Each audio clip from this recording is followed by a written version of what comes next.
Insurance agent এমন একজন মানুষ যিনি জীবিত মানুষকে মৃত্যুর ফায়দা শোনায়।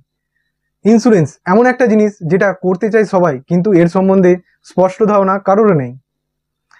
দেখা গেছে যার কাছে যত বেশি ইন্স্যুরেন্স, তার ইন্স্যুরেন্স সম্বন্ধে ধারণা তত বেশি কম। সন্তানের পড়াশোনা হোক বা কন্যার বিবাহ, বাড়ি করা হোক বা রিটায়ারমেন্ট প্ল্যান, মধ্যবিত্ত পরিবারের কাছে একটাই উত্তর, পলিসি। এটি নিয়ে আপনি ভুল করছেন না তো? আপনার বাবা অনেক পলিসি নিয়েছে, আপনি অনেক পলিসি নিচ্ছেন। এই পলিসি নিয়ে কতটা লাভবান হচ্ছেন? এই পলিসি আপনাকে গরিব বানিয়ে দিচ্ছে না তো? প্রত্যেকটি পরিবারের আত্মীয় স্বজন, বন্ধুবান্ধব অথবা স্কুল মাস্টার, প্রাইভেট মাস্টার, কোনো না কোনো ব্যক্তি ইন্স্যুরেন্স এজেন্ট হয়। যদি না হয়, তিনি চলে যান ব্যাংকে, কোনো না কোনো বাহানায় তাকে একটা ইন্স্যুরেন্স দিয়ে দেওয়া হয়। একটা রিসার্চ বলে ভারতবর্ষের 70% মানুষ একটা অ্যাক্সিডেন্ট অথবা একটা মেডিকেল এমার্জেন্সিতে গরিব হয়ে দেউলিয়ার মুখে পড়ে। কেন কি? মানুষ জানে না সঠিক কি ইন্স্যুরেন্স করা দরকার এবং কোন ইন্স্যুরেন্স নেবেন, কত অ্যামাউন্টের।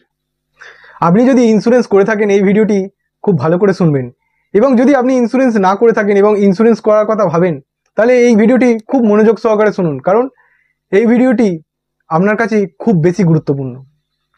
ইন্স্যুরেন্স ফিল্ডে যত স্ক্যাম হয়, যত ভুল বোঝানো হয়, এই ভিডিওটি দেখার পর আপনাকে কেউ সহজে বোকা বানাতে পারবে না, কেউ আপনাকে সহজে ঠকাতে পারবে না। এতক্ষণ ভিডিওটি দেখার পর ভাবছেন আমি ইন্স্যুরেন্স বিরোধী, একদম না। ইন্স্যুরেন্স প্রত্যেকটা মানুষকে নেওয়া দরকার। ইন্স্যুরেন্স মানুষের জীবনের একটা গুরুত্বপূর্ণ বিষয়। কোন ইন্স্যুরেন্স নেওয়া দরকার, কোন ইন্স্যুরেন্স নেবেন না, কত অ্যামাউন্টের নেবেন, কোথা থেকে নেবেন, এই সব বিষয়ে আলোচনা করব আজ। আমি সুদীপ বাবুর একজন ফিনান্সিয়াল কনসালটেন্ট। একটা মানুষের কিভাবে সঞ্চয় করা উচিত, অ্যাসেট কিভাবে ম্যানেজমেন্ট করা উচিত, ওয়েলথ কিভাবে ক্রিয়েট করবেন, ওয়েলথ কিভাবে ম্যানেজমেন্ট করবেন, এর স্পষ্ট ধারণা প্রদান করা হয়। ভারতবর্ষের মানুষের ফিনান্সিয়াল নলেজ খুবই কম, কারণ স্কুলে পড়ানো হয় না, কলেজে শেখানো হয় না এবং ইউনিভার্সিটিতে বোঝানো হয় না।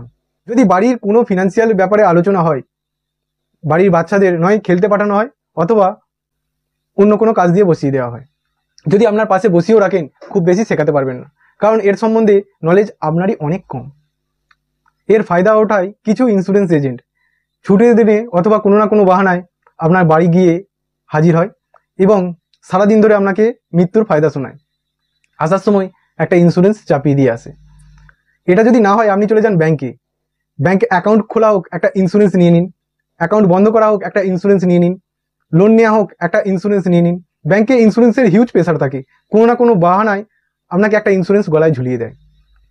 অনেকে বলবেন যে আমি 3-4টে কোম্পানিতে ইন্স্যুরেন্স করে রেখেছি, ডাইভার্সিফিকেশন। আরে দাদা, আপনি একই জায়গায় করেছেন, শুধু নাম আলাদা আছে, তাছাড়া কিছু না। এখন আলোচনা করব কোন ইন্স্যুরেন্স আপনার জন্য গুরুত্বপূর্ণ। First, health insurance.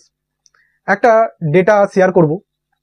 যদি কোনো মেডিকেল এমার্জেন্সি হয় আমেরিকাতে, তাহলে আমেরিকাবাসী 11% নিজের পকেট থেকে দেয় এবং 89% ইন্স্যুরেন্স কোম্পানি দেয়। এটা যদি চায়নাতে হয়, চায়নারা দেয় 28% নিজের পকেট থেকে এবং ইন্স্যুরেন্স কোম্পানি দেয় 72%।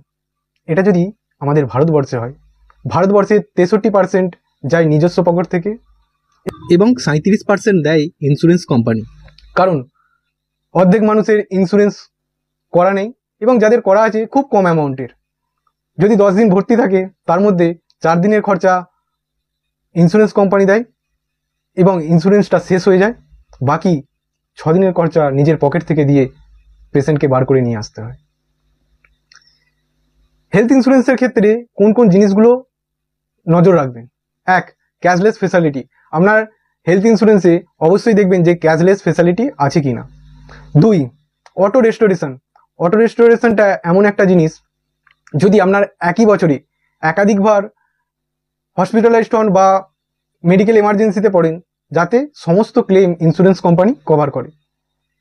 3, এটা দেখবেন যে কোনো ক্যাপিং না থাকে, সেটা বেডের ক্ষেত্রে হোক বা কোনো রোগের ক্ষেত্রে কোনো ক্যাপিং যেন না থাকে। একটা উদাহরণ দিই, যদি 30 বছর বয়সের কোনো ব্যক্তি 10 লক্ষ টাকার হেলথ ইন্স্যুরেন্স নেয়, তার মাসে খরচা পড়ে 8 থেকে 900 টাকা।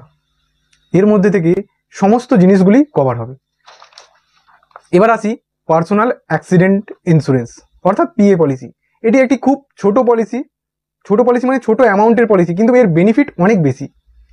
যেমন 1, যদি কোনো ব্যক্তি অ্যাক্সিডেন্টের কারণে বেড রেস্ট অবস্থায় পড়ে থাকে, তার পরিবারকে পরিচালনা করার জন্য অ্যাপ্রক্স যত টাকার ইন্স্যুরেন্স নেওয়া আছে উইকলি একটা বড় অ্যামাউন্ট পেমেন্ট হতে থাকে ইন্স্যুরেন্স কোম্পানি থেকে। 2 নম্বর জিনিস, অ্যাক্সিডেন্টের কারণে যদি কোনো ব্যক্তি হসপিটালাইজড হয়, হসপিটালের খরচা হেলথ ইন্স্যুরেন্স দেয়। অথবা যদি কোনো মানুষের মৃত্যু ঘটে, মৃত্যুর পরে সেটা কভার হয় লাইফ ইন্স্যুরেন্স থেকে। কিন্তু যদি কোনো ব্যক্তি ডিসএবিলিটি হয়ে যায়, কাজ করার ক্ষমতা হারিয়ে ফেলে, সেটি কভার করে এই পিএ পলিসি। তাই এই পলিসি গুরুত্ব অপরিসীম। আপনি মারা যাচ্ছেন, মারার পরে আপনার পরিবারে কি হচ্ছে আপনি দেখতে পাবেন না, কিন্তু যদি আপনি ডিসএবিলিটি অবস্থায় বাড়িতে পড়ে থাকেন, তাহলে আপনি দেখতে পাবেন যে আপনার স্ত্রী পরিবার চালানোর জন্য কারো কাছে হাত পাচ্ছে, আপনার বাচ্চাটা স্কুল যাচ্ছে, স্কুলে ফিস পেমেন্ট করতে পারছে না, আরও ক্রিটিক্যাল অবস্থা, যেগুলো পিএ পলিসি সম্পূর্ণভাবে কভার করে। তাই পিএ পলিসি যারা আর্নিং পারসন অবশ্যই নিয়ে রাখুন। এটির অ্যামাউন্ট খুবই কম, মান্থলি হয়তো 4 থেকে 500 টাকা পড়ে, আপনি 25 লক্ষ টাকার পিএ পলিসি নিতে পারবেন। এরপর আলোচনা করব লাইফ ইন্স্যুরেন্স। এটি সম্বন্ধে যত বলবো ততটাই কম, কারণ এর সম্বন্ধে মানুষের সঠিক ধারণা একদমই নেই। লাইফ ইন্স্যুরেন্সের মধ্যে একটা ইন্স্যুরেন্স অবশ্যই করবেন, সেটি হলো টার্ম ইন্স্যুরেন্স। তাছাড়া যে কটা ইন্স্যুরেন্স আছে সব মোহমায়া, এখানে আপনার বেনিফিটের চেয়ে অন্য কারোর বেনিফিট বেশি। একটা টার্ম ইন্স্যুরেন্স 1 কোটি টাকা কভার হয় মাত্র মাসে 1000 থেকে 1200 টাকা দিয়ে, যেটা অন্যান্য ইন্স্যুরেন্সের ক্ষেত্রে আপনি 2 থেকে 4 লক্ষ টাকা কভার পান। লাইফ ইন্স্যুরেন্স সম্বন্ধে একটা ডিটেল ভিডিও আমি পরবর্তীকালে শেয়ার করব, সেই ভিডিওটি অবশ্যই দেখবেন, কারণ লাইফ ইন্স্যুরেন্স সম্বন্ধে ডিটেল সেখানে আলোচনা করা হবে। এবার এই ইন্স্যুরেন্সগুলো নেবেন কোথা থেকে? অনেকে অনেক ধারণা শেয়ার করে থাকে। আমার মতে এই ইন্স্যুরেন্সগুলো অবশ্যই ইন্স্যুরেন্স এজেন্টের কাছ থেকে নেবেন, কারণ ভারতবর্ষে 70 লাখ পলিসি আনক্লেম অবস্থায় পড়ে আছে, যার অ্যামাউন্ট 20 থেকে 22 হাজার কোটি টাকা। বুঝতে পারছেন কতটা ইন্স্যুরেন্স আনক্লেম অবস্থায় পড়ে আছে? কারণ তাদের বাড়ির লোকই জানে না যে কোথায় ইন্স্যুরেন্স করেছে, কোথায় কি পেমেন্ট দেয়, কোনো কিছু নলেজ নেই।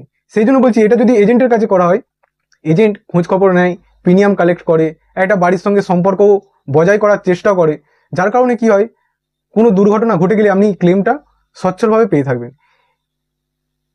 তাই অবশ্যই এজেন্টের কাছ থেকে পলিসি করান, সঠিক এজেন্টকে চিনুন। একটা পলিসি করার সময় হাজারবার চিন্তা ভাবনা করুন, গুগলে সার্চ করুন, আরও অন্য জায়গা থেকে ইনফরমেশান নিন, নেওয়ার পর সঠিক ইন্স্যুরেন্স করান।